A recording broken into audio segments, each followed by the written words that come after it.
20 сентябрьдә татар йорты сатылгач, безгә вәгъдә бирелгән файдасыз түләнүгә аерым бина бирү, я бүлмәләр бирү, әмма ләкин безне Казанның башкарма комитеты 4 ай алдап йөри, вәгъдәләр биреп, сезгә була дип. Һәм берни дигән нәтиҗә юк. Менә без шуңа каршы безгә татар оешмаларын 5 татар оешмаларын куып чыгардылар.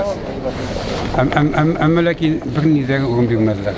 Сезгә бер каян тәкъдим иттеләрме? Менә шунда барыгыз, шуннан урын бирәбез дип. Безгә тәкъдим иттеләр Ютазинская, ул Левченко бистәсендә. Анда берничә эшләп булды. Менә ишетүемчә, татар мырзалары оешмасына каяндыр урын биргәннәр икән. Шушы татар иҗтимагый үзәгендә эшләгән. Сезгә дә шундый урын тәкъдим итмәделәрме соң алар шикелле? Ике урын тәкъдим иттеләр, берсенең безнең эшкә ярамый. Кабул итмәдегез булып чыга. Без кабул итмәдек. Менә сез үзегез президент Миңнехановка мөрәҗәгать итәсез. Файдасы булыр микән соң? Минемчә, президент Миңнеханов бу мәсьәләне үзе чишергә тиеш. Чөнки бу татар йорты 97 елдан бирле эшләде. Ул чын татар йорты иде. Анда хатта да килә ала иде. Анда 5 оешма эшләде. Татар иҗтимагый үзәге, яшьләр берлеге эшләде, азатлык эшләде. Ничә уйлыйсыз? Президент үзе шушы вакыйгалардан хәбәрдармы? Татар иҗтимагый үзәгенең бинасыз калуыннан һәм бәлки ул хәзерге вакытта бина эзләү эшендә катнашадыр? Юк, президент әлбәттә хәбәрдар түгел.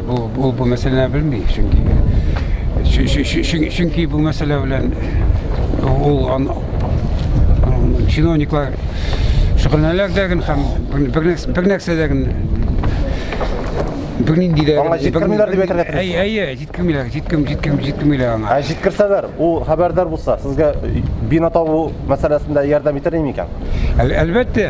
Алга таба бина бирелмәсә, ничек шушы җәмгыятьнең, оешманың эшен ничек дәвам итәргә уйлыйсыз? Белмим инде, бер урын табылыр дип уйлыйм, чөнки булар татарларга гына булырга тиеш бит инде. Казанда. Өметләнәсез ягъни. Әлбәттә, менә Татарстан халыклар дуслыгы йортында барсында үзенең урыны бар. Руслар оешмасындагы, Украинаның, Армәннәрнең, хәтта Кашимның бар. Әмма ләкин татарларга да урын юк дигән. Татарларга урын булырга тиеш. Әнә Салайдаев Чидиловның биданысын бирмәне чаттан ул.